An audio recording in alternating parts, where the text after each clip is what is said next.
శ్రోతలందరికీ నమస్కారం. నా పేరు స్వాతి. ఈరోజు చందమామ కథల 48వ సంచిక జూన్ 1951లోని రెండవ కథ దవనం. పూర్వం ఓడ్ర దేశాన్ని సాత్వికుడు అనే రాజు పాలించేవాడు. ఆయన గొప్ప భక్తుడు కూడాను.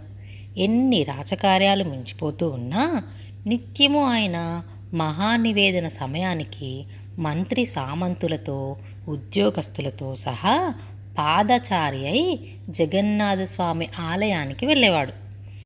నివేదన అయ్యి తలుపులు తెరవటంతోనే స్వామిని దర్శించుకొని అర్చకులిచ్చే ప్రసాదాన్ని పుచ్చుకొని వెళ్ళిపోతూ ఉండేవాడు. ఇలా చాలా కాలం గడిచింది. ఒకనాడు రాజు వచ్చేసరికి గుడి గోపురం వద్దనే అర్చకులలో ఒకడు ఎదురై, ప్రభు, ఈ రోజున స్వామివారి ఆరాధన మహా నైవేద్య నీరాజనాలు ముగియటానికి కొంతసేపు అవుతుంది. ఈలోగా ఏలినవారు ఈ మండపంలో విశ్రమించవచ్చు అని విన్నవించుకున్నాడు. రాజు సరే అంటూ ప్రధానిని, ఉద్యోగులను, మిత్రులను వెంటబెట్టుకొని మండపం ప్రవేశించాడు.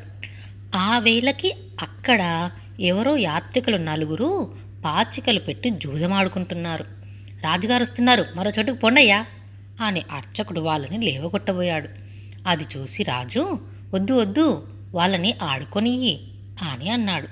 వాళ్ళు పందేలు వేస్తున్నారు, ఓడుతున్నారు, నెగ్గుతున్నారు. ఓడిన వాళ్ళు ఏడుస్తున్నారు, నెగ్గిన వాళ్ళు సంతోషిస్తున్నారు. రాజు ఇదంతా వేడిక చూస్తూ నిలబడిపోయాడు. కొంతసేపు ఆలోచిస్తూ నిలబడేసరికి ఆయనకు కూడా ఒక పందెం వెయ్యాలని అనిపించింది. మంత్రిని, సేనాధిపతిని, పురోహితుణ్ణి కూడా ఆటలోకి దింపి రాజు పందాలు వేయటం మొదలెట్టాడు.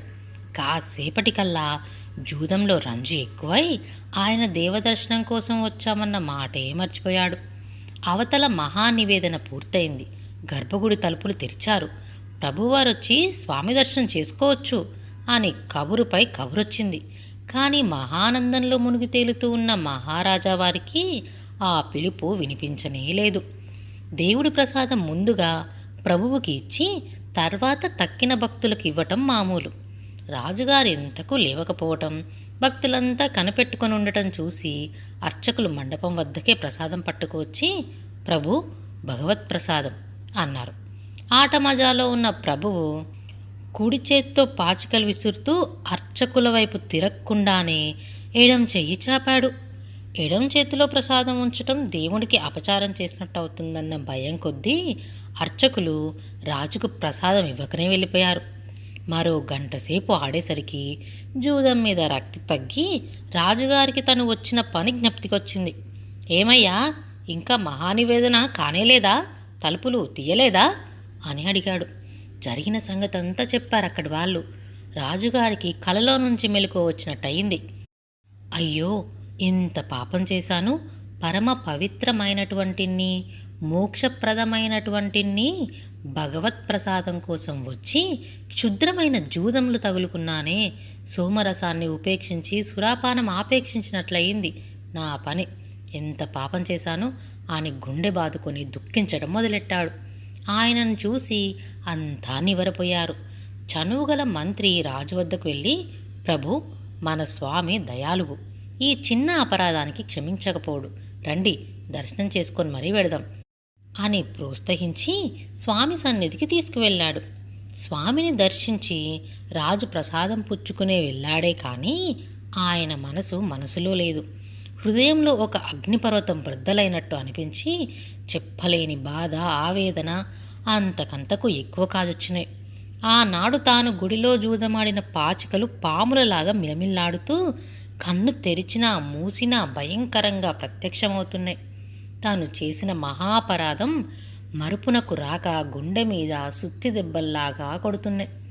ఇక ఆనాడు జూదపాటలో మునిగి ఉండి ప్రసాదాన్ని తెచ్చి పుచ్చుకోమన్నప్పుడు అప్రయత్నంగా ఎడమ చేతిని చాపిన సంగతి జ్ఞాపకం రాగా రాజుకి తను చేసిన పని తనకే రోత అనిపించింది.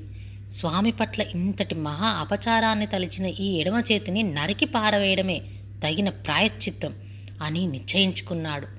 అయితే తనకు తానే ఈ పని చేసుకోవటం అసాధ్యం కదా. కనుక ఇందుకొక చిన్న సూత్రం పన్నాడు ప్రభువు.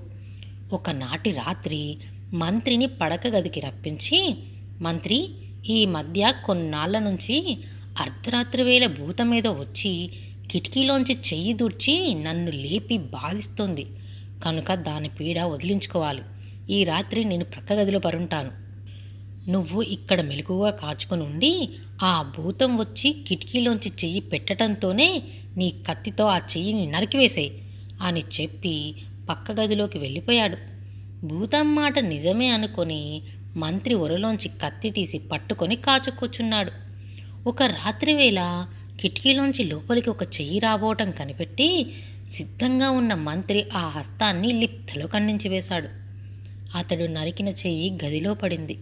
ఆ భూతం ఏమిటో అని మంత్రి కిటికీలోంచి తొంగి చూశాడు. భూతము లేదు, ఏమీ లేదు.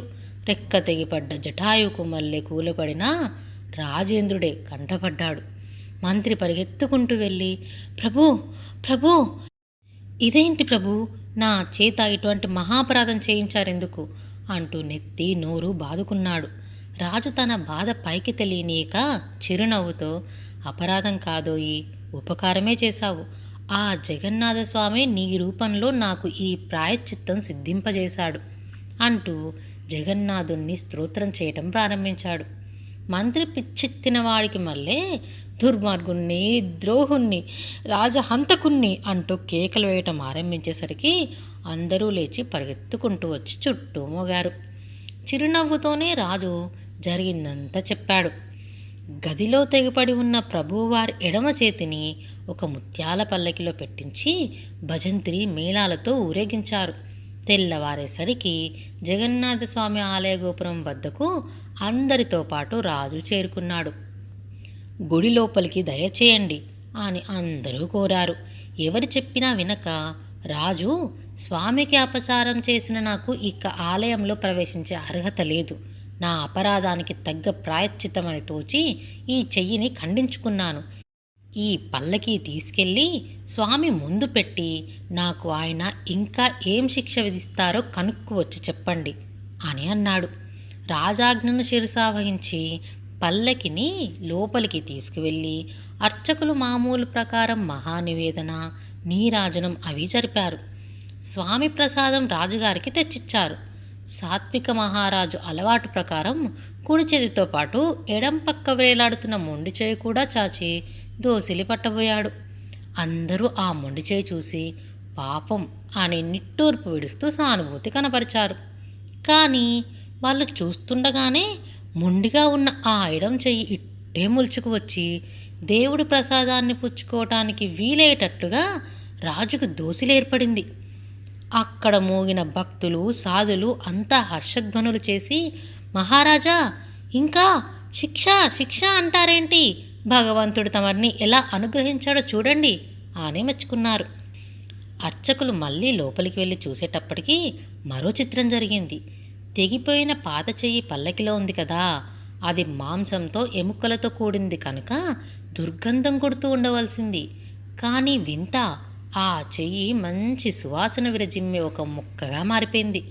అందరూ ఆ మొక్కని స్వామివారి నందనవనంలో పాతించారు. ఆ తర్వాత మరికొద్ది కాలానికే దాని విత్తనాలు పడి వనమంతా ఆ మొక్కలమయమైంది.